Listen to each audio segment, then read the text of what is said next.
Hello বন্ধুরা, আপনারা সবাই কেমন আছেন? আশা করি খুব ভালো আছেন। আমিও খুব ভালো আছি। তো আজকে বানাবো একটা খুব সিম্পল রেসিপি আর খুব টেস্টি, বাচ্চাদেরও ভালো লাগবে, বড়োদেরও ভালো লাগবে। কড়াইটা গরম করে নিয়েছি, ধোয়া উঠছে দেখুন। এবার এর মধ্যে আজকে যেটা দেখাচ্ছি আমি হচ্ছে পেঁপে আর আলু সবজি বানাবো। তো অনেক দিন পরে এই সবজিটা বানাচ্ছি। এর মধ্যে আমি একটা রিফাইন অয়েল দেবো। এখানে আমি সর্ষের তেল দিচ্ছি না, এখানে আমি নর্মাল রিফাইন অয়েল দিচ্ছি, হোয়াইট অয়েল। তো এবার তেলের মধ্যে আমি 5 ফোড়ন দিয়ে দেবো।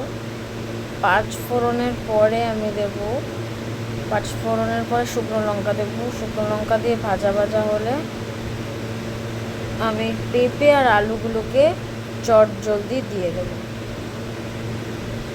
পেঁপে আলু দিয়ে ভালো করে ভেজে নিতে হবে।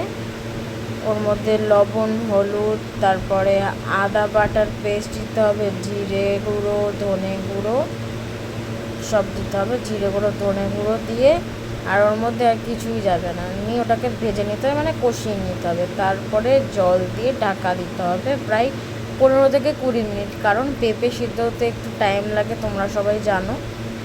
তো এই হচ্ছে ব্যাপার। তারপর ঢাকাটা খুলে একদমই রসা রসা, মানে একদমই গা মাখা মাখা যেটা হবে। ও তার আগে যেটা বলতে ভুলে গেছি, সবার লাস্টে চিনি দিয়ে ওটাকে নামাতে হবে, মানে চিনি দিতে হবে। এই হচ্ছে ব্যাপার। তো দেখতে থাকো তোমরা ভিডিওটা। টাটা। এইবার দেখো আমি এটা তো হয়ে গেল। এবার এটার মধ্যেই আমি ডিম কষা বানাই। এটা তো এখানে বয়েল হচ্ছে, ঠিক আছে। এবার বয়েল হতে হতে মানে এটা একটু দেখে নেবে যে ঠিকঠাক আছে, হয়েছে নাকি, মানে সিদ্ধ। কারণ আমার 15 থেকে 20 মিনিট লেগেছে, তো তাই জন্য তোমাদেরকে বললাম। আমি এবার একটু জল দিয়ে আর একটু ফুটিয়েছিলাম, নিয়ে পরিবেশন করেছিলাম। এর মধ্যে আমি আজকে বানিয়েছিলাম এটাই, আর হচ্ছে কষা বানিয়েছিলাম, ডিমের কষা।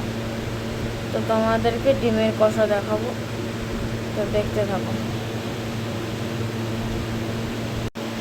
তো ডিমের কষা বানানোর জন্য দেখো কড়াই গরম করে নিয়েছি, এর মধ্যে সর্ষের তেল দিয়ে দেবো। সর্ষের তেলের মধ্যে আমি শুধু গোটা গরম মশলা দিয়েছি, আর আমি পেস্ট করে রেখেছিলাম, ডিম সিদ্ধ করে রেখেছি দেখতে পাচ্ছ, আর পেস্ট করে রেখেছিলাম হচ্ছে আদা, রসুন, কাঁচা লঙ্কা, টমেটো, পেঁয়াজের পেস্ট। ওই পেস্টটাই ঢেলে দেবো সর্ষের তেলের মধ্যে। গোটা গরম মশলা ফোড়ন দিয়ে পেস্ট ঢেলে দেবো। ঢালার পরে লবণ ও জিরে গুঁড়ো, ধনে গুঁড়ো আর কাশ্মীরি লঙ্কার গুঁড়ো দেবো।